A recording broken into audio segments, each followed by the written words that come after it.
Hello everybody and welcome back to Punting Pioneer. I'm Corbin Hosler and this is Gruul Possibility Storm. So just to update everybody, I'm fresh off a 3-week world tour. I was in Brussels for the Players Tour, I was in Phoenix for the Players Tour, and I was in Hawaii for the World Championship. It was a pretty amazing tournament. It was really cool to see sort of the future of Magic esports and what it looks like and how big it can be. We had over 100,000 people hit the channel over the weekend. It was incredible seeing everyone supporting. Unfortunately, my champion did not win. I picked Raphael Levy, and well, I understand that wasn't a popular choice, but you know what? Raph qualified for the World Championship by playing Merfolk to a great record at Pro Tour last year. It was at the Ravnica Allegiance event. So I had to do it for the meme, right? Unfortunately, it didn't work out. Anyways, that's enough of that. Back to this week on Punting Pioneer, we have Possibility Storm. So this card's just insane, right? Dragon's Maze was just a weird set that came out a long time ago. No one ever really liked it. It gave us nothing but Voice of Resurgence.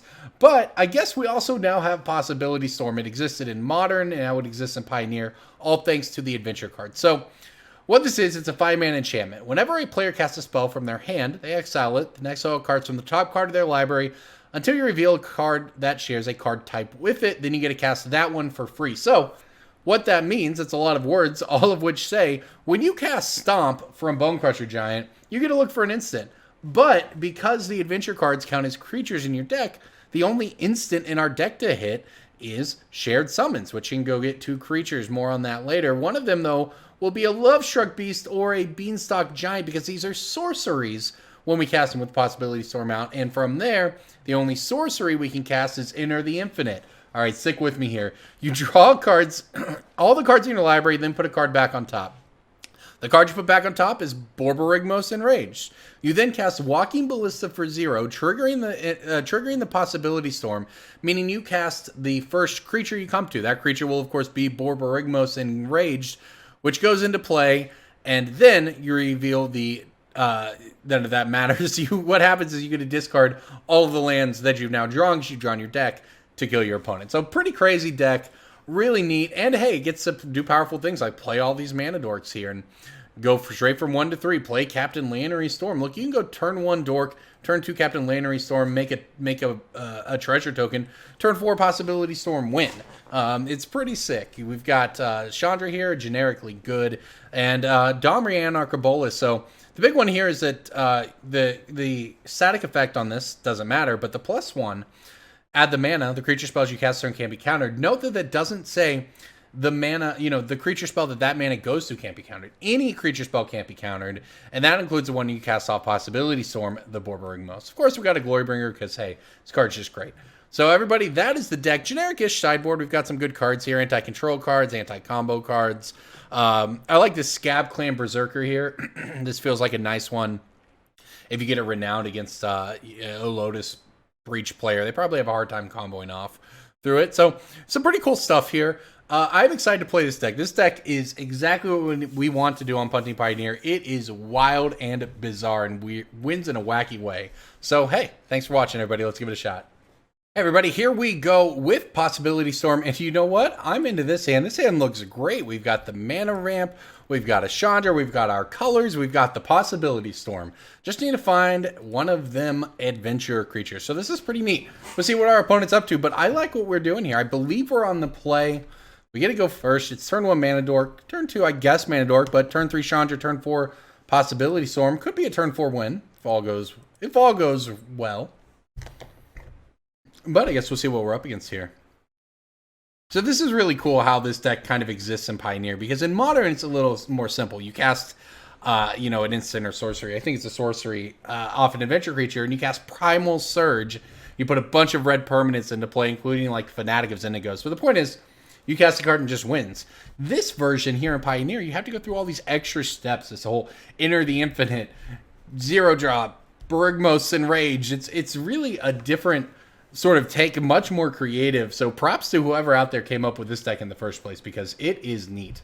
I really, really like it. So see what our opponent is up to, but it seems like a really good hand for us. I don't know what the range of hands on this deck is, but I do like that even in the games where you don't have Possibility Storm, curving a 1-drop into like a Lovestruck Beast or something is actually a pretty reasonable way to play the game. That's, you got powerful planeswalkers, you've got a beatdown plan. Look, it's not going to set the world on fire or anything like that as an aggro deck, but it definitely has some stuff going for it. All right, our opponent has come back, and they have decided to lead with a Thoughtseize, so I guess that probably means our Possibility Storm is hitting the bin, but fair enough, that's the way it goes sometimes. Still, though, I mean, look, we have another Mana Dork, and then we have a Chandra, so even if they actually took the other Mana Dork, huh? Okay. Very interesting, all right. I don't know if that's good or bad for us, but hey, there's a Bonecrusher Giant, so I guess we'll get on in there. My opponent, as it turns out, is not familiar because they just asked in chat, what even is this deck? You know what? I understand the confusion. We'll see what they're up to over there, but if they don't interact, they're going to be in trouble. And that's not a lot of interacting right there, just running out the turn 2 Incubation Druid. So I get to just easily, I just get to play Chandra and I think just kill it.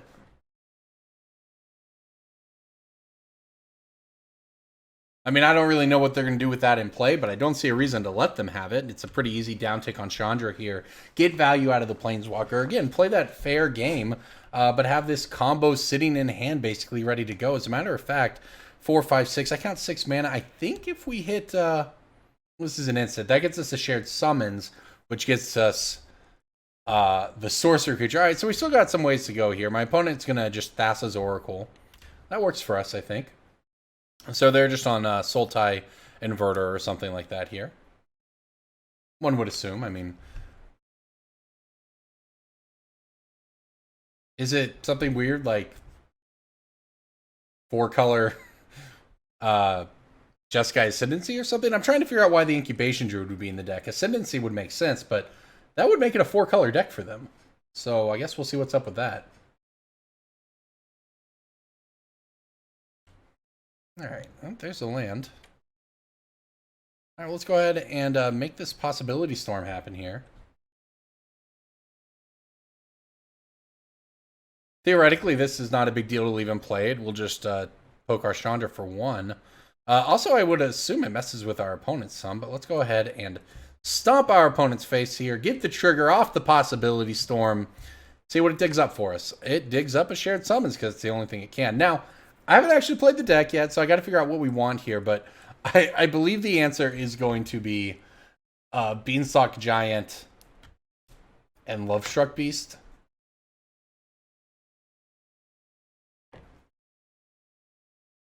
This gives us 2 ways. We're resilient to the... Okay, I think I like what we're going on here. Now we're resilient to a Thoughtseize from our opponent at this point, so really... I mean, they might not know it, but it basically feels like, you know, combo or bust for them, right? I mean, we untap, we win. Now, of course, if they have... Thing is, removal doesn't stop us. Counter spells would. We don't have the Domri in play, but our opponent's going to go ahead and tap mana on their turn for something here, so that's got to be good for us. Eldritch Evolution into Thoughtseize. So our opponent... had to sack their Thassa's Oracle to the Eldritch Evolution. Yet they don't get the Eldritch Evolution. They get a Thoughtseize, which, by the way, we are resilient to. Some of these decks only have the Lovestruck Beast, but Shared Summon says 2 creature cards with different names. So there's actually a lot of value in having the Beanstalk Giant here. So now, look, we're immune to this Thoughtseize. It doesn't matter what our opponent takes. We're going to untap and kill them. I'm sure it is going to be quite the surprise for them. But you know what? What was this? This is a turn 4 win for us? No, I'm sorry. This is a turn 5 win. So it's turn 3, Chandra, kill your thing. Turn 4, Possibility Storm, set up, turn 5 win. So our opponent going deep into the tank here with his Thoughtseize. Little do they know, it doesn't actually matter. But I'm sure they look, they had to have figured it out, right? They saw that they saw how we're going to abuse Possibility Storm. But I can't imagine... okay, they've scooped. They probably just furiously Googled Possibility Storm Pioneer to figure out what we were up to. That was sweet. So, okay, our opponent comboing in some way here. Let's go with this. If it's Breach, I assume we want the Grafdigger's Cage. And the Scab-Clan Berserkers, I guess. Now, what don't we need here? Probably don't need the Glorybringers. They seem very slow, like they do nothing here. I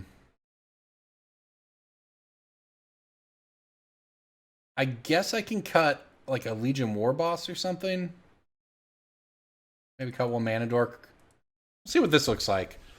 Not completely positive here. Look, I play a fair amount of Pioneer online, but look, I've been gone for 3 weeks. I haven't played any in that time, obviously. And you know what? The sideboard plans and everything everyone's doing in the meta changes fairly regularly, you know? So, all right, excuse me. All right, now here we have an option. We have the Elvish Mystic on turn 1. We have the Lovestruck Beast on turn 2 if we want it. But we drew the Enter the Infinite, and that's a mulligan anyways. Plus, I just don't think we'd actually win if this card is in our hand, so gonna ship it. Unfortunately, I have to ship this one as well. All right, I'm in. All right, we'll get rid of the Borborygmos here. And tempting to ship a land. We're on the draw. Okay. I mean, look, we've got to ship something here. I could have thrown away the Chandra, but so my opponent's just gonna keep open mana here. Okay, we got punished by drawing another Chandra. The thing is, I think I like shipping the land because look, we get 3 draw steps to hit 1 land, and look, we have mana dorks too. We have so many draws that actually allow us to do things, and one of the bigger risks I think is us flooding out. So, especially when our opponent is playing a Thoughtseize deck, I like keeping the gas in our hand and trying to find a land. And if we don't find lands, yeah, there's some bad draws, but there's also obviously a lot of good draws. Mana dorks work in addition to obviously any land being good for us. So here we are. Our opponent's just opting on the first turn, and if we're lucky, we find a land, a dork or something here, and we set up for this turn 3 Scab-Clan Berserker. So for those who aren't familiar, Scab-Clan Berserker, pretty neat little card. It has haste and renowned 1. So when it is renowned, if an opponent casts a non-creature spell, they take 2 damage. So I guess the Paradise Shard's actually a blocker, but all right, we've Cindervines it up here. Definitely going to need that land next turn. I guess it's a little awkward, I suppose, that this go ahead and all these cards are double red, of course, except for the Domri. So we'll have to, if we don't hit a red source, we'll have to play Domri. But hey, plus is up to 4. It's pretty reasonable. It would survive a hit. Let's see what they're up to on 3 mana here. All right, there's the inverter. So, okay, we might just be dying on turn 4 here. 1 card in their library, huh? Well, guess we're just going to die anyways. So Cindervine's actually good. It seems it's fine if they play the control game. It's not fine when they play the combo game, though. They typically board into the control game as the thing. I thought it might be alright. We're getting Thoughtseized here. I guess we'll see if they have it. My opponent just wants information, but this information doesn't even mean much to him. The thing is, I also wasn't sure at that time if they were Breach or Inverter. Is I think both play some number of Thassa's Oracle. Obviously, we're dead here, so... But I think we can board a little better this time around. We can... I don't think the Cindervines are good.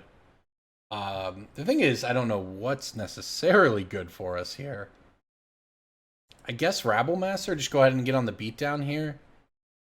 Scavenging Ooze, I should have boarded this in regardless, actually. That was a misplay. Alright, so we're going into game 3 a little better boarded here. Not that our sideboard mattered. Our opponent killed us on turn 4, and we didn't even hit our 3rd land to even attempt to compete. But we'll see if we can do a little better this time around. I don't really think I want that cage either. I was hedging against Breach. It looks like they're just straight Sultai Inverter instead. That probably makes more sense here. So, I mean, it's not like the cage is terrible. They do play Uro, but the thing is we don't necessarily care about Uro. They'd have to gain a lot of life for us to really be concerned about it. All right, this hand, though, I'm in for. Got some stuff working for it here. So the Scab-Clan, I mean, maybe not great, but again, it's a reasonable card. We boarded out some stuff that doesn't necessarily matter all that much. It does beat down pretty fast, especially when the idea is you can play it on turn 2 and get in there. It's not super easy on your mana base, I suppose, but it is doable. There's game trails in the deck. All right, so let's see if our opponent... They had a great draw last time. They had everything they wanted, and now we have not a lot, but let's see what we can get here. we have been Thoughtseize. So our opponent probably takes like the Domri or something here. I'm actually not positive what it is best for them to take. It might be the Berserker. Might be the Bonecrusher. They did watch it, combo kill them. I don't know. I'm pretty bad about just keeping any hand, and maybe we're just supposed to kind of mulligan to where we have earlier action, the turn 1 mana dork hand, but I don't know. I hate mulliganing. In paper, I hate shuffling, but online, I just, it seems like this is probably just results-oriented thinking or whatever, right? But it just always feels like if you mulligan a borderline 7, you're going to get an unplayable 6, right? That's just how it always seems to go, even though that is not, of course, the case. That's my own mental block. So, all right. Our opponent Thoughtseize away the Chandra, and I like that because here's a Caryatid. This tells me they're trying to play a long game by removing our 4-drop, which, right on time, right? Which, frankly, doesn't mean all that much in terms of our game plan. It's certainly not key or anything like that, but it tells me that they're trying to play a long game here. So this works out for us. We drew a 1-drop here, so we get actually Domri into it. Now, keep in mind that the Sylvan Caryatid would be a pretty good blocker against us, but with the Domri up, passively giving our creatures +1/+0, the Scab-Clan is going to be a 3/2. They can go ahead and swing on into the Caryatid.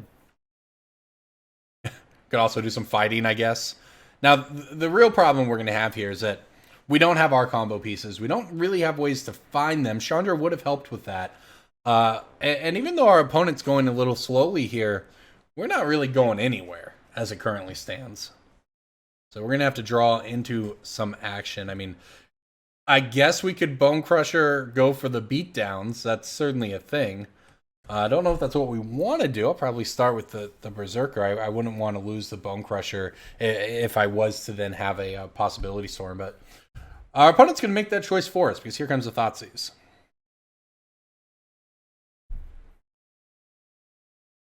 I think they're probably supposed to take the Scab-Clan Berserker here. Yeah, that's what they do. Because, like I said, they seem to be playing this control game or whatever, and that would have really just taxed them pretty hard. Now, we actually catch maybe a little bit of a break here by hitting this other Bonecrusher. I can do a lot. It makes it free to just go ahead and stomp their face and then cast it from an adventure. So can't attack, but hey, they're down to 11. We have a 5/3 that gets to swing, I guess, as well as the 2/1, if that's the game we find ourselves in. And our opponent's still just doing nothing over there. So who knows? This might work. Actually, there's a shared summons we can just play. That was a fairly nice draw, I think. So, look, we get to swing in for 5 here. Looks like our opponent's thinking about taking it. We get to end of turn shared summons. Note that it is in fact an instant. That's why it works well with Possibility Storm and Bonecrusher Giant. But our opponent not doing much, and maybe we can just go find something to kill him.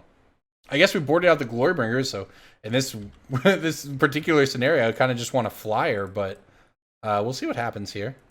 Look in our deck and figure out what we want. I always just get the Scavenging Ooze, right? Oh, you get a Walking Ballista. Oh, we do have options. Lannery Storm, Warboss, Rabblemaster. What if I got Rabblemaster? We have 6 mana. If I got Rabblemaster and Warboss. That is weird. These are not lines I thought I would take, but look, I think it might be reasonable. Alternatively, we get the Walking Ballista, and we get to cast it for X equals 3. But look, we need to go wide around these, so I'm gonna go with this play. I don't know. Look, I've never played the deck, so we're gonna figure it out. But this could work. And there's another Bonecrusher. So, by the way, we also have 4 in hand, 4 points in hand. So, yeah, this might work. All we have to do is get a little bit of damage in. Then, as long as we're not dead, we get to just untap and double bolt or double shock our opponent to death. This is actually a reasonable route to winning the game. And also keep in mind here, these tokens are going to get +1/+1 from the Domri. So my opponent is going to be taking a bar in removal, of course, but they probably don't have since we went to combat here. they're going to be taking at least 2 damage, which means as long as we untap, they should be dead. Yep, chump block the Bonecrusher. Block the other. So look, this is, I think, pretty bad for our opponent. They have 2 cards in hand. I'm not sure what they even are looking for right now. They have cards in their graveyard. They're not going to be able to get there. We took it down the fairway.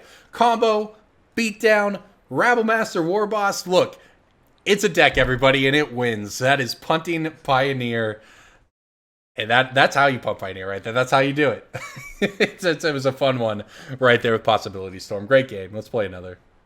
All right, here we go. Trying to pick up another win with Possibility Storm. And hey, this hand's got some work to do here, but we have Possibility Storm, and that is what it all starts with. So I guess in this particular game, it's going to start with this Llanowar Elves, but we need red mana more than anything here. We have the double green. My opponent's on a mulligan to 6 over there. We have the ability to play a turn 2 Lovestruck Beast if that's what we want to do.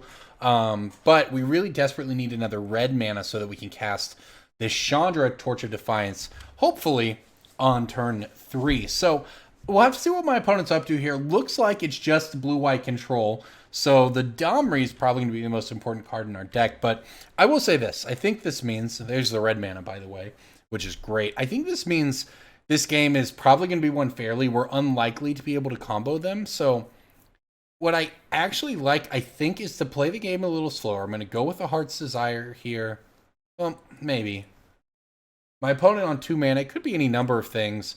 I think I'm going to go for the Heart's Desire and just playing the other Elvish Mystic and attacking with the Llanowar Elves, which might turn out to be relevant. You never know. But we're going to go for the slow game here and see if we can make that work. I don't know what my opponent's answers are. I actually love that they're going to use an answer on this Llanowar Elf, though.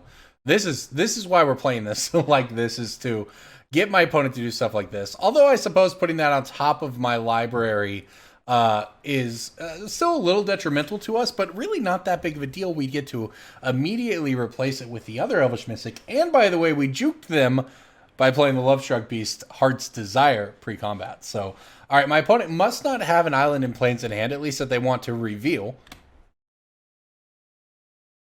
So now I face options, but look, I'm pretty sure I'm just going to attack with this token and then slam this Chandra and hope that it works out. If it doesn't, it doesn't. But we'll see here. If it does, it's just a game-winning threat, right? My opponent has to answer it in some way. They might have a Dovin's Veto or something for it here, but of course they might not. There you go, they don't. And that means we get to start doing the thing. So I can't cast the Captain Lannery Storm, so I'll simply exile it, make my opponent take 2 damage. So this is great for us. By playing the game this way, we've got some stuff down on the board. We're not just dead to a Teferi by having the several 1/1s in play. A Teferi gets poked down if they try to minus it. So that's pretty bad from their perspective. And they have to answer this Chandra that's in play. And if they do that, which they do, we get to untap and either play a Lovestruck Beast or possibly a Possibility Storm. So my opponent tapping out on their turn is most certainly a very good thing for us. So let's see what we can do here. Chandra's going to go away. This really depends on what we draw. If we hit a land, I'm just going to slam the Possibility Storm. So we'll see what happens. My opponent does have another land. They're down to 3 cards in hand now. We have to keep in mind they are able to Supreme Verdict us, but luckily for us, we hit our land, we play our Possibility Storm, and we say go. What are you going to do about it? By the way, all those cards that you have as answers suddenly just got a lot worse because you don't actually know what you're going to get here. Cast an Azorius Charm, try to do something to our creatures, you might just get an Opt, which isn't bad for you, but probably not what they're looking to do either. Oh, and they're just going to snap past the turn back, it looks like here. Oh, maybe not. Okay, another Port Town. Entering play tapped. Hard to know exactly what to take from that.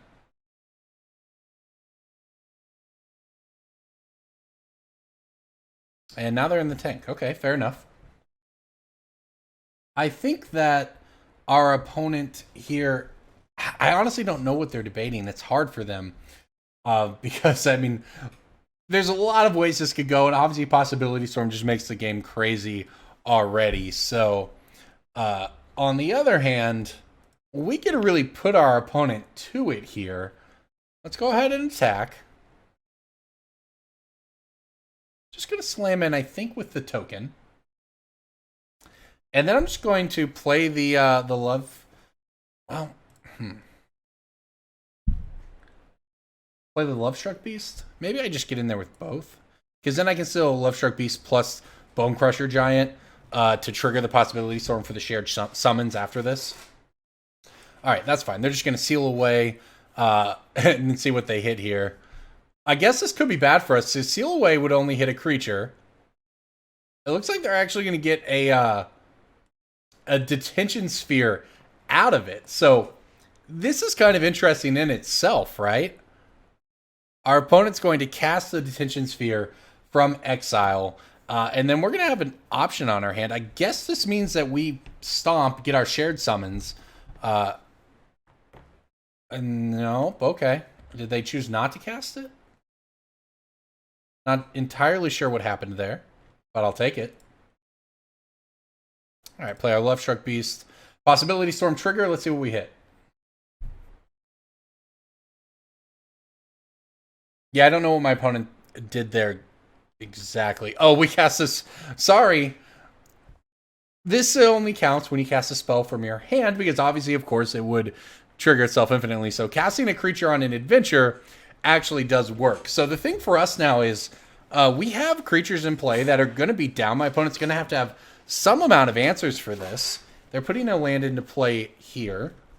Is it time for a verdict? I would actually love for them to cast a Supreme Verdict here. Instead, it's a Gideon. Okay, let's see what Gideon of the Trials turns into. It turns into a Narset Transcendent. All right, we're against Blue-White Super Friends over here. Narset Transcendent, huh? I don't think I care much about that. I mean, it does go up to 7, which is approximately 1 billion loyalty. Let's see if they get to reveal it and put it in their hand. They do not. Okay. I'll just stomp this thing, I guess. Let's see what their next... Alright, it's a seal away. This probably becomes a detention sphere here. Now, we could let that go and then be able to stomp this. If not, I think I'm just going to be happy going for the shared summons here. All this does is get our mana dork. That doesn't seem like such a big deal to me, and actually makes me feel even better about the fact I'm going to go for probably just a value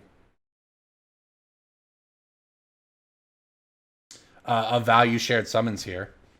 Getting Rabble-Masters and, well, I guess it would be Legion Warboss and something.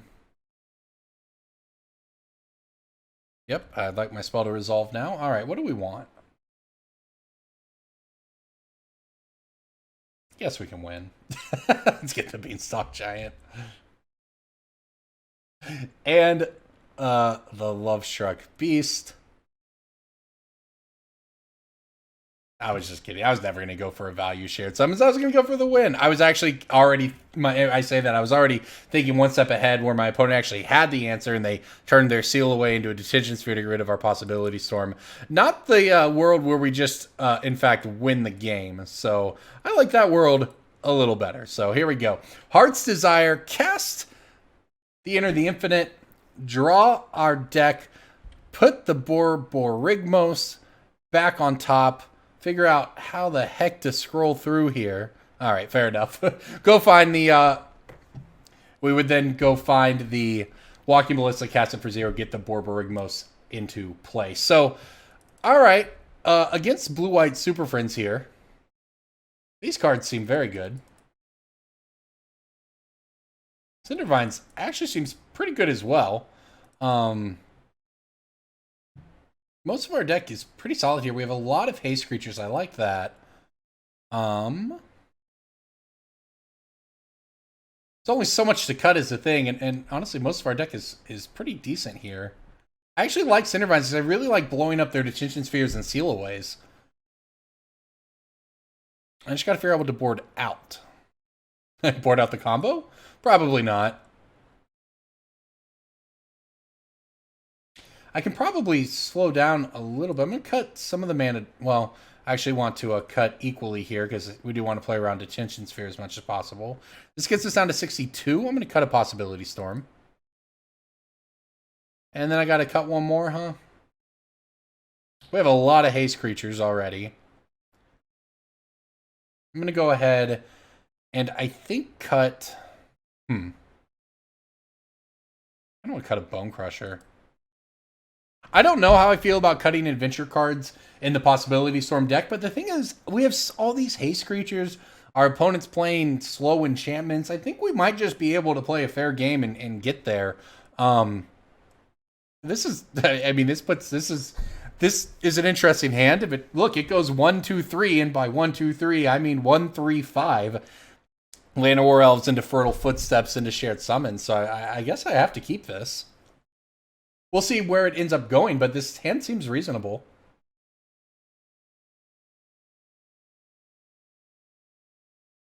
All right, so now we definitely don't want to draw any more lands is the thing. We have the 4 mana that we need here. We're going to have 5 after the Beanstalk Giant. We have all the mana and we have all the colors, so we just want to draw gas from this point on. It's a 23 land deck with mana dork, so it is possible to sometimes flood out in the deck. It doesn't really have any filtering to it outside of, I guess, Chandra. That's sort of the challenge this deck faces, is that when you start Thoughtseizing it, it can just turn into a pretty anemic Gruul aggro deck rather than a deck really doing its own thing. Meanwhile, our opponent this time mulliganed to 5. And there you go. That is a Bonecrusher Giant. That is action. And when your opponent mulligans to 5, look, just stomping their face and then playing a 4-3 with a semi-relevant ability, shocking them when it becomes the target of a spell, that can work, right? So we'll see if our opponent, what they're looking at here on turn 2 when we try to Fertile Footsteps. Oh, this is actually kind of sick. I get to... Well, I mean, we'll see if it resolves, right? My opponent could easily have Dovin's Veto or Negate or Quench or whatever else heck counterspells they play. It does look like something's going to happen to you here. Nope, they're just going to cycle an Azorius Charm. Okay. That works out great for me because, look, this is pretty cool. We get to go get a Forest, and then because Fertile Footsteps actually puts it into play untapped, we can go ahead and make a 1-1 here with the Lovestruck Beast. So that was a pretty powerful turn. What's maybe most interesting about that turn is that it was done entirely with standard cards. Llanowar Elves non-standard, but hey, that could have been a Gilded Goose and really accomplished the same thing. So that's just kind of funny. All right, so now I think it's time to just attack with the token. We're not going to need a combo at all here. At least I don't think so. I'm just going to pass the turn back here. I'm going to go for a Shared Summons for you know, a Rabblemaster and a Warboss or something after this. And our opponent, who is now opting in their main phase, is really going to be hard-pressed just to deal with us playing an incredibly fair game. I mean, we still have a Lovestruck Beast, and heck, at this rate, a Beanstalk Giant to cast from exile later on. So they're going to need to really find some Planeswalker, a Supreme Verdict into some Planeswalkers here, but I'll tell you, it's going to be hard for them as far ahead as we're going to be on cards after all of this.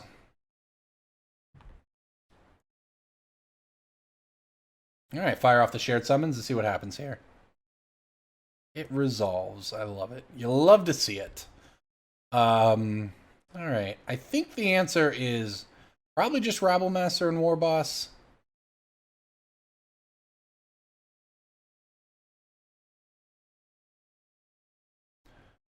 Now, I'm probably only going to play one of them to play around. I mean, it's hard to say exactly, I guess, but I do want to play around Supreme Verdict as much as possible. And the power to having these is that it only takes one to really threaten your opponent. And sort of even more, even on top of that, is my opponent's playing things like Seal Away and so forth. Those, I don't even have to attack with the Rabblemaster to get sort of the benefit of just the pressure from it, building up tokens every turn. So my opponent could have a non-verdict answer and still be in trouble. And of course, if they have verdict, which is the position we're putting them into here, we just get to slam a Warboss and keep doing the same thing. And that is what happens.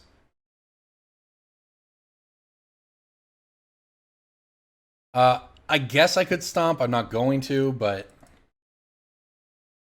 I do marginally wish I had another land right now. I kind of like getting this thing renowned.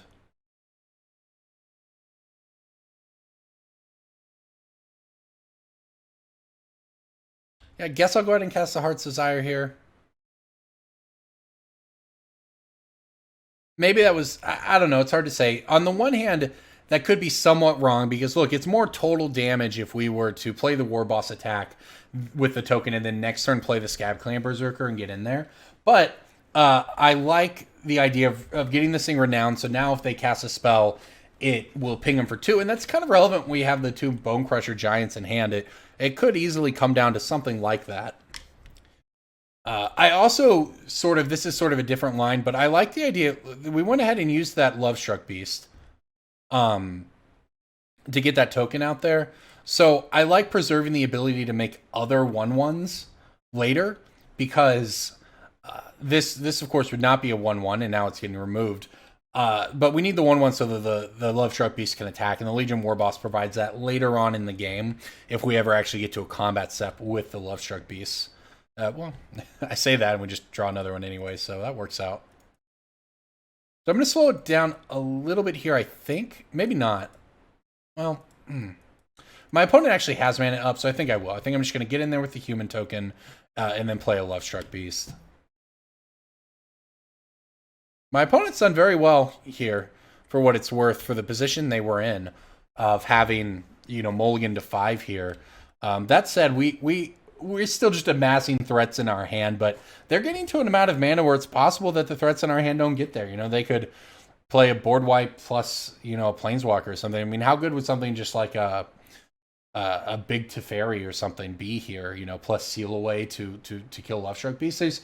There are positions that they can get to now where they can win this game despite being down on cards, but we are doing what we can do, which is putting the pressure to them, turning the screws, extending just enough to force action, but not so much that we overextend and give them a chance to claw back into the game. And at any point, this is the big thing, right? If at any point they just don't have an answer, they're dead. And here we go. They're going to Detention Sphere. I hope they get greedy and hit the human token here. Now they go ahead and hit the Lovestruck Beast. We got more. This is what I like. I like them answering our threats one at a time when we have more to deploy here. Now, if we hit a land, I can play a Warboss plus a Lovestruck Beast, which would really be ideal. And, you know, look, you ask and you shall receive. Let's play our Warboss out. Get in there for some damage. This will put our opponent down to 9 and present what I think amounts to nearly lethal next turn. Oh, shoot. Clicked too early. All right, well, that's unfortunate. We're out of point of damage here, so that's on me. Hope we don't lose by 1 point. All right, play this other Lovestruck Beast out. I mean, it doesn't necessarily change the fact that this is still lethal as it stands right now. The Warboss would make another. That would be 2, 7 with the Beast, 8 with the Human, 10 with the Warboss, and 11 with the Mentor. But let's see what our opponent has here. We're going to force them to have another verdict, that's for sure. Now, it looks like they do. So this honestly is really good for them. They're down to 1 card in hand, though. And we're just going to draw what we need off the top every time.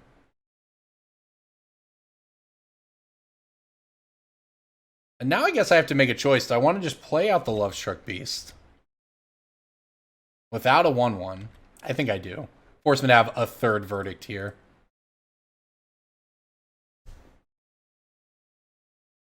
I do certainly wish I hadn't missed that point of damage given the Bonecrushers in our hand.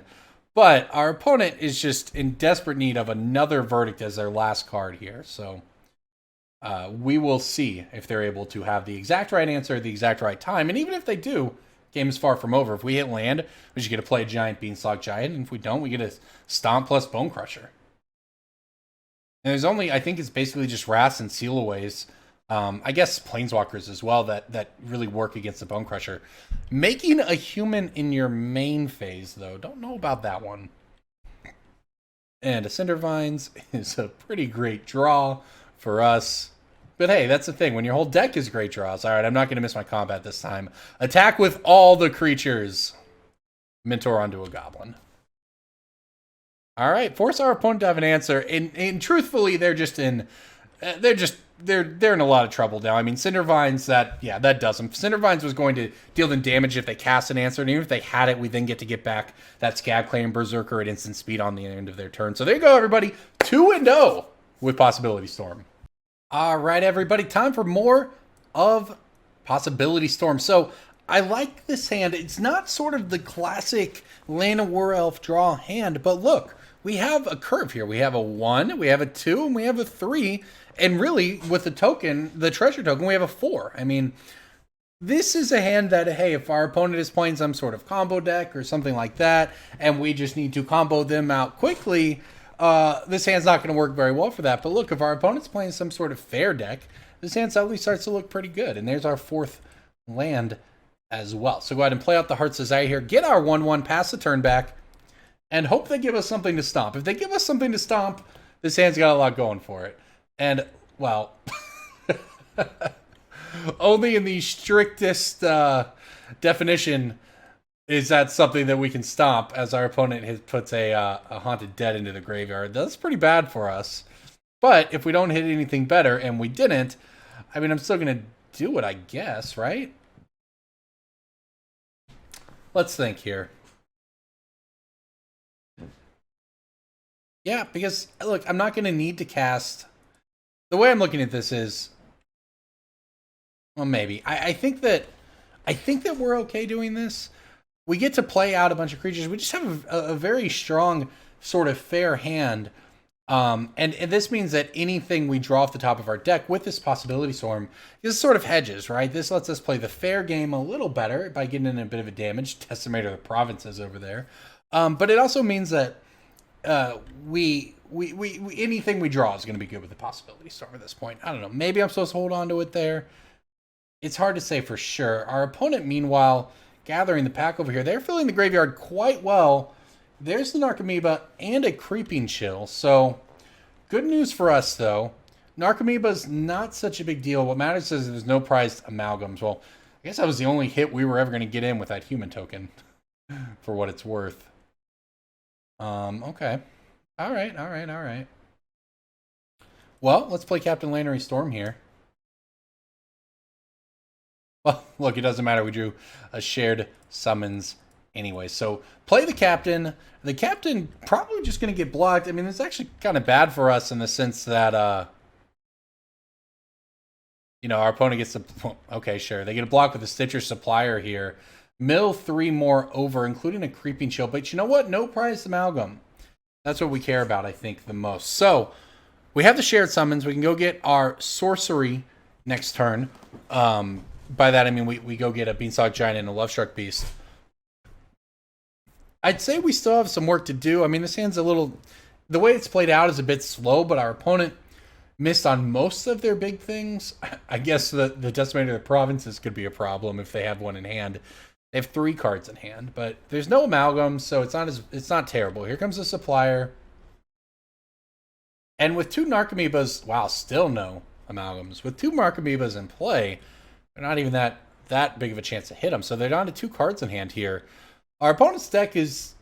I mean, this Dredgeless Dredge deck doesn't have what I would call a huge fail rate, which is what you say when a combo deck just sometimes beats itself, right? And basically anything you do is going to be good enough. But it seems to be a little bit like that right now, right? I mean, they really aren't doing much.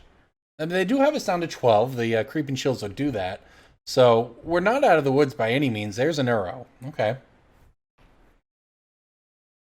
Well, certainly an extremely powerful card, and I really like it in this Dredgeless Dredge deck. I mean, Arrow's a great card, but this one's cool because it can mill it naturally into the graveyard and get value out of it that way. So, they are up to 26 here. They do have a land. It's an Empty Rivulet. So, they're down to 1 card in a hand right now, and not a lot in play. So, okay. The Walking Ballista, huh?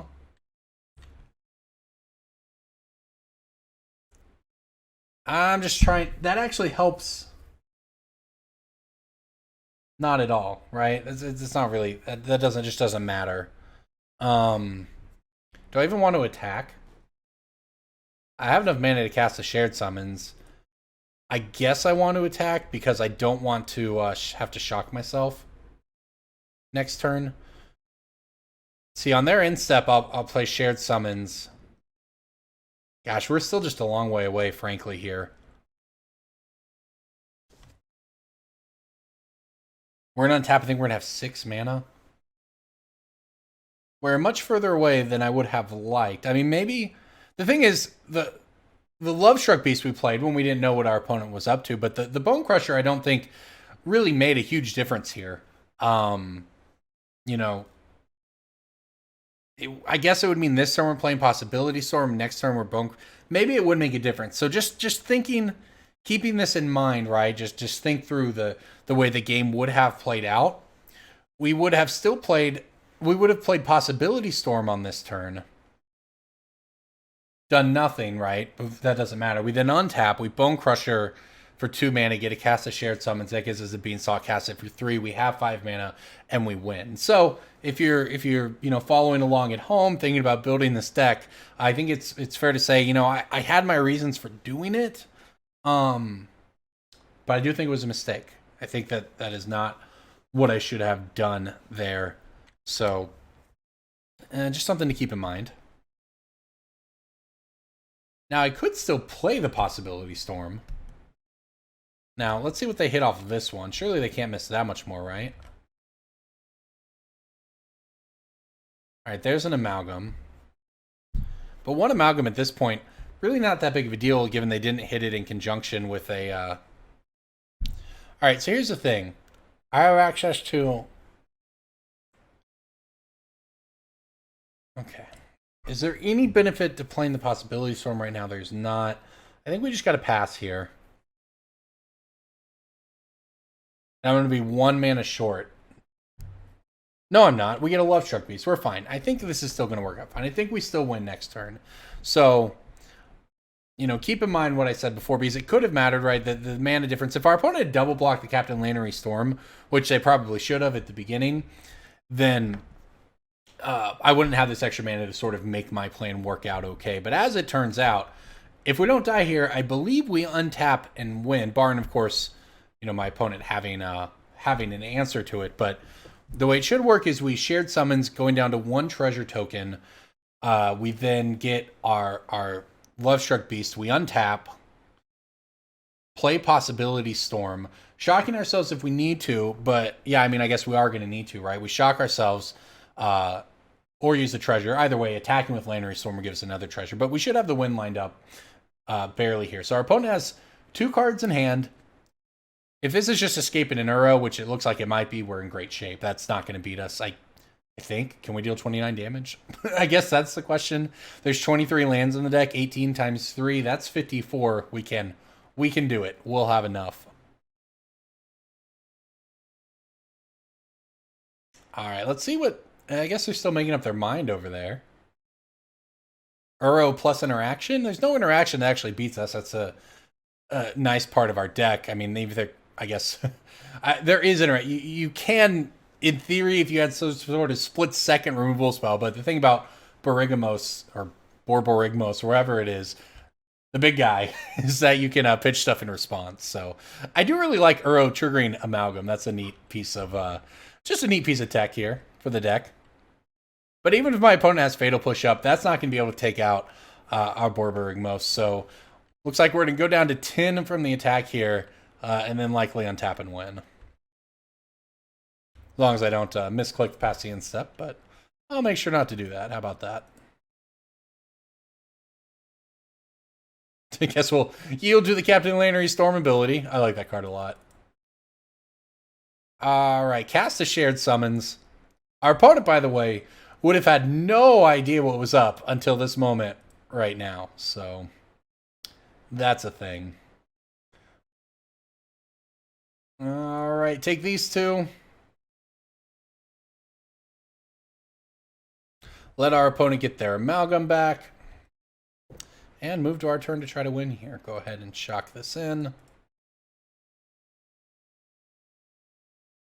Play the Possibility Storm.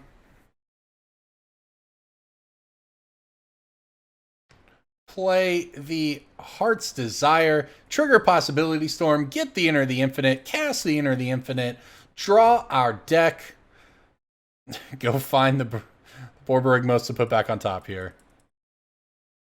There it is. Put that thing on top. Now scroll back.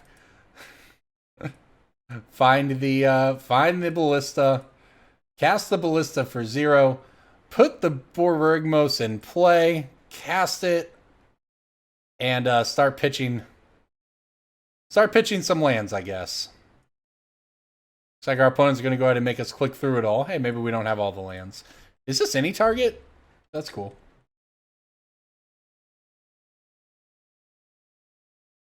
All right. We got them down to 13 here. Now we got to scroll to find some more. Oh, there they are.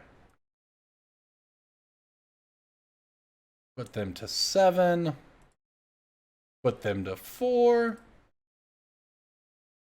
1, 0. Good game, friend. On to game 2. Now, we definitely have some sideboard here. Grafdigger's Cage is great. Hornet's Nest, by the way, I wasn't sure what deck we'd want it against, but I think it's actually very, very good here. Excuse me for what it's worth.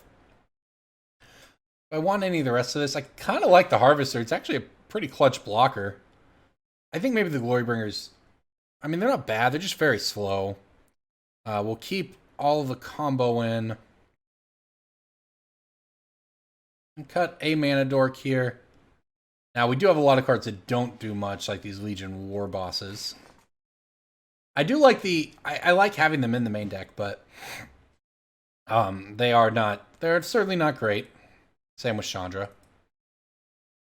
I mean, we basically want to combo our opponent here.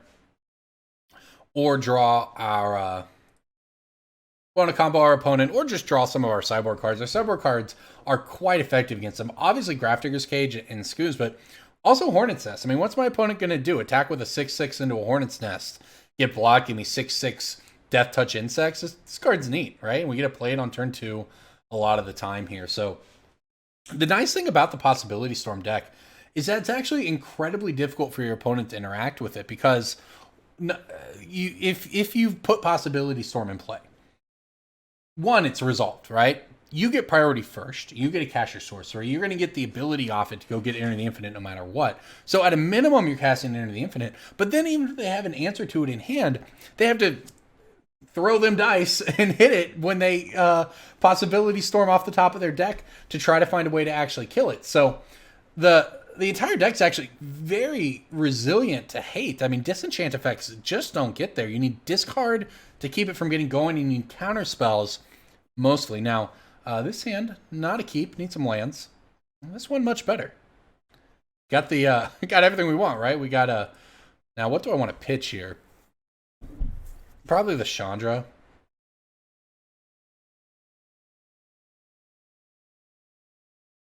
We are definitely leaning on Hornet's Nest this game. But we have Possibility Storm. We have a way to get to it. And you know what? Hornet Nest is great at buying time. So we'll see what we can do here. I think maybe the one card we do have to be concerned about from our opponent is Driven to Despair. It's an Aftermath card from Amonkhet or Hour of Devastation, whatever it was. But basically, it's Texans up reading. When you deal combat damage, when your creatures deal combat damage to an opponent, they discard a card. So, okay. It may not matter. I was going to say, that's the kind of card, I didn't notice there on this mulligan, that's the kind of card that can actually kind of get us, right? Because it makes us discard everything we need. But look, my opponent's just going to be in a world of trouble here, missing that land drop. Whether it was on purpose, rather. If they maybe they misclicked through it, but I think it's more likely they just didn't have a second land. Now, they did get there, and a third one, so they are playing the game, most certainly. Here comes a Citrus Supplier. So as long as this isn't a God Supplier for him, it's not. Just an Archamoeba. So what I like about this Domri. I like this card a lot. It's weird this card doesn't get played at all in Standard, but it adds the mana. But again, not only does the Can't Be Countered clause apply to the entire turn, not just a spell you cast with that mana, you can also use that mana for anything. It doesn't have to be for a creature, which is how you see a lot of effects sort of like this read. But in this case, it means that we just get to run out this possibility storm without fear. And then we can just untap shared summons into a Lovestruck Beast and win the game. So my opponent in World of Hurt over there. Okay, so they're going to Assassin's Trophy. And we'll see what they get off of it. They're going to get a Grizzly Salvage. This is what I'm talking about. It protects itself. You have a possibility of killing it, but you're not going to. You're going to get a Grizzly Salvage instead of an Assassin's Trophy, and you're just going to have to hope. Now, I love it. It makes sideboard cards, I don't know about bad in a way, but it makes them so much more ineffective than they would possibly otherwise be. It's nuts. Now, obviously, I didn't get to deploy my Hornet Nest here, but given that my opponent did nothing, we have our shared summons, I felt like, let's just combo them out. They're not doing anything. They hit it. They're going to be able to hit Domri down. They're just going to go for us. That makes sense. Okay, that's fine. Oops. Guess I should go ahead and activate my Domri, just in case. Pass the turn back, untap, and win. So, Borborygmos in hand, not a problem. Enter the Infinite in hand. That one's a problem, and I actually don't think there's a way around it. I mean, at that point, it's not that you can't win. It just means you can't combo, and that's still a problem for the deck, right? I don't think there's any way your elves make green mana. They're not Gilded Geese. There's no way you can actually cast Enter the Infinite here. So you just have to hope to not draw it. So I think that's how we would lose this game at this point. All right, so there's one Amalgam in the graveyard here. My opponent going for the Uro. And instead, Uro's going to get, what is it, exiled? I believe that means it's on the bottom. So it's on the bottom of their library. They get an Amalgam into play, but not... Look, I guess this is how you want to do it. You didn't pay mana for that Amalgam, sort of.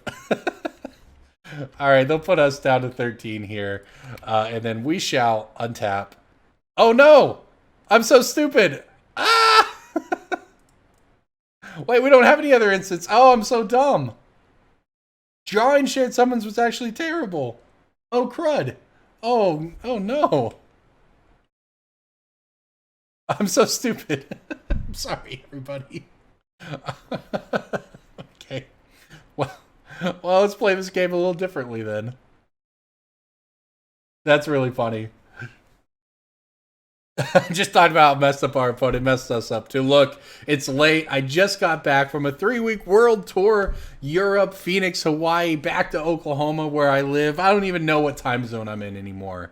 So you're going to have to bear with me while I do a little bit of boneheaded plays. Hey, that's why it's called Punting Pioneer. I think I had played flawlessly up to this point, so I had to be flavorful with it, right? So now I guess we're going to go to this plan, which is play our cards out and see what happens, I suppose. I don't know. I mean, our creatures are bigger than our opponents, so we can win this way. They can also win this way. It certainly makes the game a little more interesting. And we can't hit the Borborygmos off of these either because we actually drew it. So I can't believe I was so stupid. That's funny. It's like, oh, possibility storms in play on my side. That's what I want. Nothing can go wrong. That's hilarious. Okay, so the good news, though, is that we get whatever we get off of Llanowar Elves, and we get to play Hornets. We just got to fill the board up here and see what we can do. Now, the Flyers, I mean, this could be a problem, all things considered. This is a pretty funny game. And I just took a turn off due to being dumb. There's no other instance to hit. So this just does nothing. If our opponent was to, I guess, cast a Grizzly Salvage, find Assassin's Trophy, kill our Possibility Storm, then we could share summons. But if they ever come back, I guess we'll figure that out. Alright, our opponent has returned, and looks like we get to cast a Lovestruck Beast out of the deal. I think I can cast this Heart's Desire to get the 1/1, and then also cast the Lovestruck Beast. But we won't get to do this, of course, because that's not how it works. So, because we're not casting this from our hand, I guess it doesn't change anything. It means I can... This should send it on an adventure, so I can then cast it if I wanted to actually just get a 5/5, as opposed to getting a shot in the dark here. It might be fine. And then, look, we got it all. We can put some abilities into at work here I didn't expect. We actually fight the Narcomoeba out. I think how we lose is to our opponent killing us in the air or something. I mean, maybe this Domri is just going to work overtime playing fair, and we're just going to, I don't know, just have creatures and attack our opponent to death. All right, Satyr Wave. Sooner or later, though, okay, our opponent has got a Caustic Caterpillar that they get to cast here. All right, I'm in. Sooner or later, our opponent's going to hit an Uro, and that's the one I'm a little more concerned about fighting against. Meanwhile, though, they could actually use the Caustic Caterpillar to destroy the Possibility Storm, which I suppose would be fine with me. I could then shared summons. Although, for what it's worth here, this was cost 8 mana. That's like kind of achievable. We're at 6 right now. They're going to let us have it. Look, there's 7. When it deals, it's got Trample? Okay. This is all a very reasonable plan. So 1, 2, 3, 4, 5, 6. I think I just cast 2 creatures here. Look, if my opponent wants to blow up Possibility Storm, they can blow up Possibility Storm. I actually don't care. Given that I messed the game up pretty funny, in a pretty funny way. All right, let's go ahead and play out the Hornet Nest here, see what we get instead. It's funny, if we can't even luck into our Borborygmos now, which would actually be pretty good as a 7/6 Trampler. When it deals combat damage to a player, reveal the top 3, and you get hands. Oh, look, I got an elf out of the deal. But you know what? That elf allows us to cast Borborygmos. So really, it's not all that bad. All right, let's play the Bonecrusher Giant and see what we get. Possibility Storm just leads to some fun games, does it not? And there's another Lovestruck Beast, okay? What do you know? Oh no, we can never... we can never attack with the Lovestruck Beast with Domri in play. This game is bizarre. This game is something else. Okay, I guess I don't have any attacks. The plan is to win with our Borborygmos now. Our opponent, they just gonna let us have the Possibility Storm? Or are they gonna... Okay, they're gonna blow it up with the Caterpillar here. Alright, so Shared Summons is back online, team. And our opponent, by the way, I mean, maybe they can do something now. They've done nothing thus far, right? They've got... the Amalgams coming back every turn can be annoying, but if we have Lovestruck Beasts in play, it's not that big of a deal, right? Let's see what they're actually going to do here. They're going to play a Satyr Wayfinder. I'll tell you, I'm more scared. This is the reason I actually fought that Narcomoeba, but one of them is I'm most scared of just getting randomly poked to death by Creeping Chills, right? This one's going to put us down to 10, and there's just nothing we can do about that. So that's kind of what what I was maybe more concerned about than anything else. But now that our opponent has Caustic Caterpillared, Borborygmos is liable to enter play as a 7/6, 8/6 really with the Domri. And like I said, look, our opponent's just doing nothing over there. All right, so this is what we're doing. Because the thing is, there's not really a point to not really a point to the shared summons when we can just play a Borborygmos, right? Pass the turn. See if our opponent has an Assassin's Trophy, they have an Assassin's Trophy, which I mean, look, I guess we're on the fair plan here no matter what they have. But if they Assassin's Trophy this thing down, looks like they might be. Oh, they're going to return the Haunted Dead. Okay. And an Amalgam comes back. And they got an Uro into their graveyard. So they are officially doing stuff. I do think that we're going to end up actually needing to find another Possibility Storm to try to win this game. Find the Possibility Storm after we've shared summons, of course. Now... I can use the Borborygmos to shoot something. The problem is the Uro can just come back essentially forever. There's very little we can ever do about it. Yeah, I think we don't win the fair game, so we very well might have punted this Pioneer. Let's see what the deal is here. I could throw the land at, anything I want, right? I mean, I could throw the land at the spirit token or what have you. It's just very hard with the amalgams and the Uros and the Haunted Deads to stop the engine. That said, they don't have that many cards in their graveyard right now, I guess. They keep escaping it, but Uro tends to find you everything you need pretty quickly. But some up to 2 cards in hand here. We can get another Lovestruck Beast if we want it. And they do have the trophy. Well, I may as well pitch the land at something. I guess at the spirit token. I get to go get a land off of this. Well, we can officially not combo now. This is bizarre. I think we might be headed to a game 3 because I'm a silly bad player. Okay, bring in the team. All at me, huh? Okay.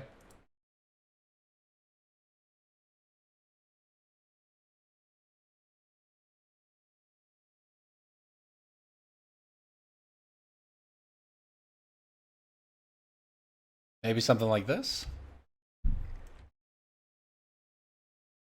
Yeah, this game's going to be very difficult to win, I think. Not impossible, but very, very hard. And drawing Elvish Mystic, not necessarily getting us there. All right, let's go ahead and shared summon, see what we hit. See what we can do here. Glorybringer might be our best way to win. All right, this is where we want these Hornet Nests, actually. So Hornet Nest has to be one of them. And I think the other one is got to be Scavenging Ooze here. Okay. This seems reasonable, actually.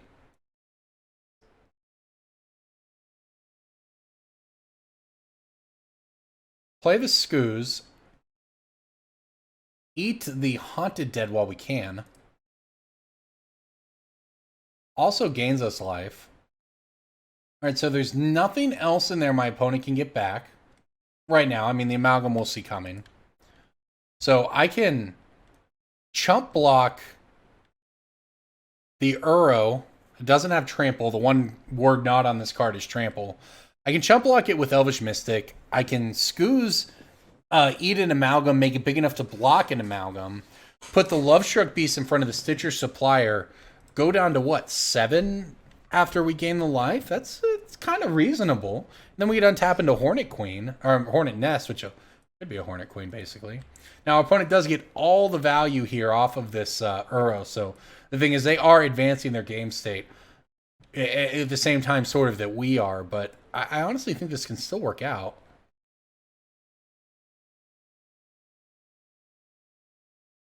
They can do this at instant speed. That's fine, right? We take less damage this way. So before damage here, I'll eat the other Amalgam. Puts us up to 9. Removes an Amalgam forever here.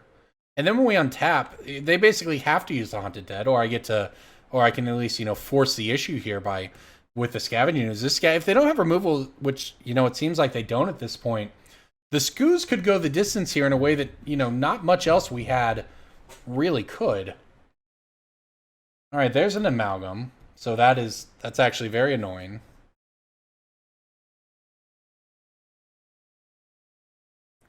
But keep in mind, we also have fights with the Domri here. Now, this is a card we would not have beaten. Fortunately, it's not in play. There's a game trail, huh? Okay.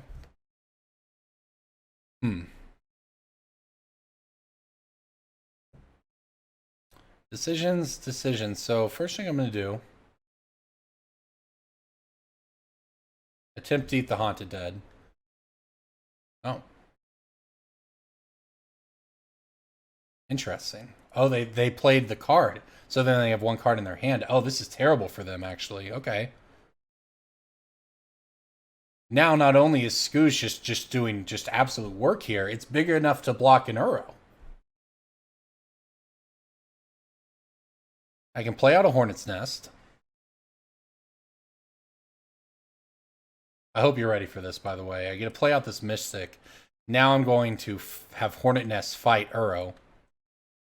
Yeah, this is tight, huh? Get 6/1/1 insect tokens. I'd say we're working on a plan over here.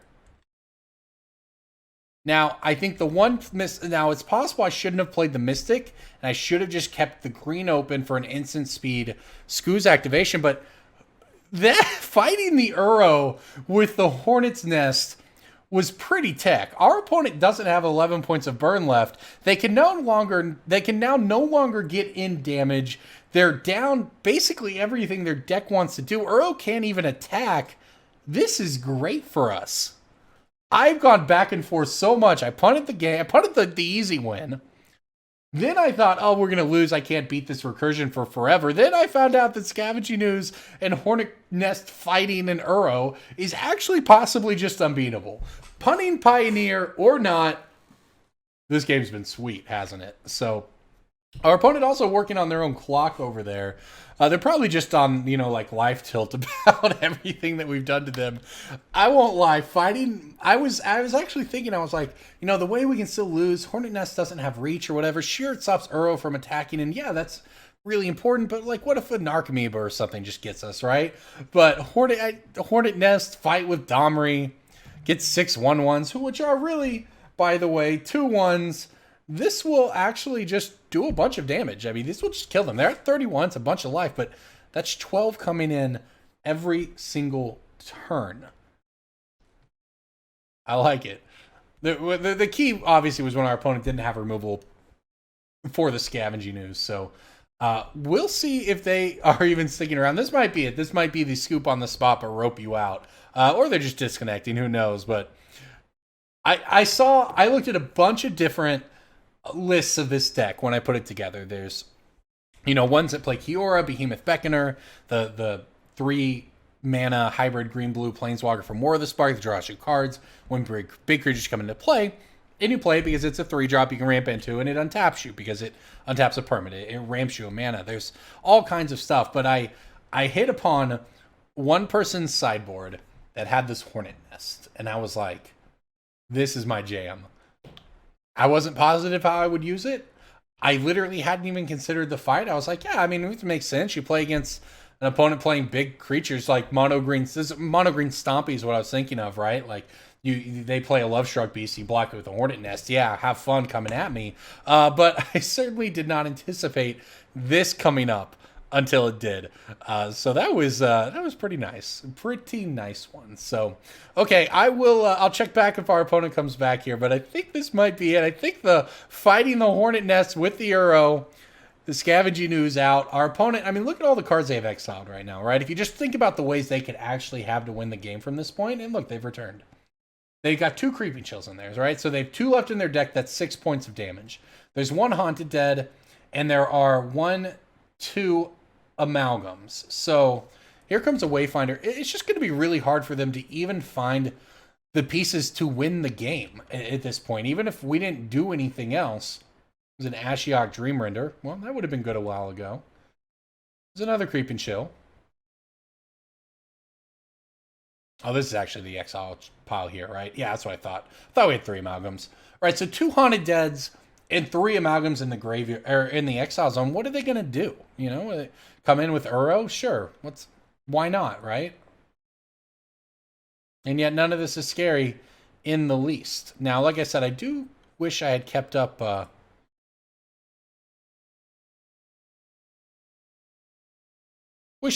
one green mana actually instead of playing out that Elvish Mystic. But you know what? I'm going to let them have their Citrus Supplier triggers because I don't think they can hit anything we care about.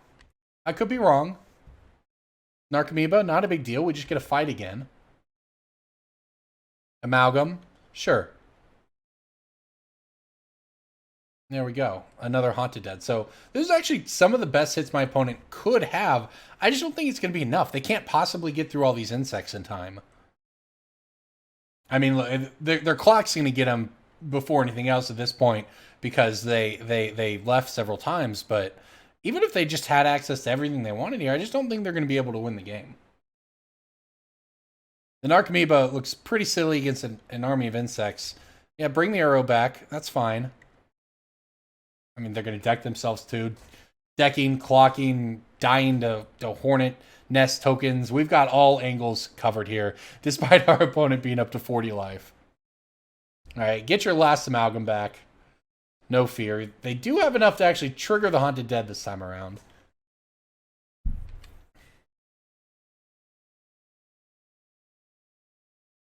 And it looks like that's what they're going to go ahead and do right away here. Yep, makes sense. They certainly need to amass all the flyers they can possibly get. Now, the problem for them is since there are so few cards I care about, and now because they've tapped out, I'm just going to untap here. I'm going to fight the Lovestruck Beast with the Haunted Dead, and then eat it immediately because I can do that. All right, we'll go ahead and play out our Llanowar Elves because, well, I guess maybe I don't.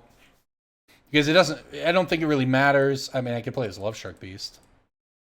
But this way, in case we hit Possibility Storm or something, I can play this out and get something else out of it. All right, so what else do I want to eat over there? Is there anything we care about? I don't think so, but let's go ahead and eat the Stitcher Supplier for good measure. Get some life here. We have plenty of mana. I don't care about any of that. Okay, then we'll just pass the turn back here. All right, so they got 16 cards in the library, 2 in the hand. They do have an Uro. And, I mean, look, they can try to keep escaping it or whatever. You know, there are worse things they can do, but it's really just not going to do anything in the end because we're going to be able to eventually just eat all the cards out of their graveyard regardless. It's very much what we are coming up on here now. Because the way this game has gone, and I don't actually need to use attack damage to win this game. Yeah, the clock, but also we can just deck our opponent at this point. I'm happy to just go ahead and throw all these insects in front of the flyers so that nothing weird happens. We don't die to flyers. And now we get to hit the incept. We get to scooze away 4 things in their graveyard.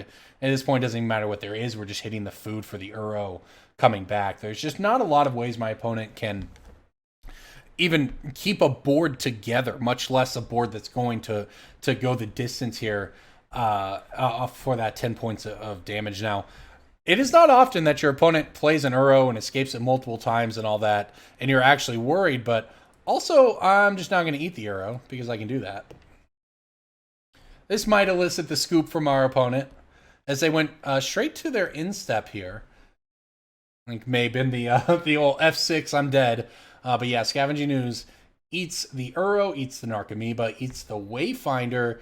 We get one more after that, but look, we'll be up to 13 life at that point. Our opponent will have no board, 3 cards in hand, 2 minutes on their clock, 15 cards in their library.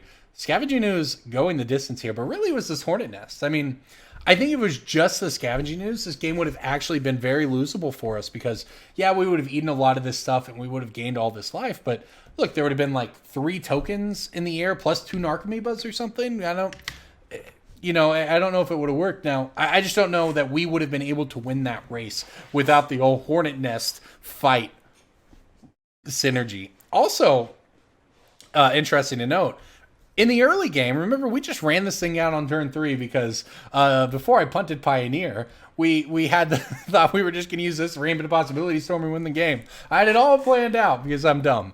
But they could have poked this thing down, I think, and they never did. And that meant that we can just continue to get something like 4 or 5 fights out of it at this point. And there we go, taking it down 3-0 with Possibility Storm in Pioneer. Everybody, thank you so much for watching. As always, please check out my content here on Cool Stuff. Check out all the great content we have. But I have Mining Modern and Punting Pioneer out alternating weeks. So every week there's a new video out for me on Thursdays here on Cool Stuff. Make sure you check it out. Thanks everybody for watching.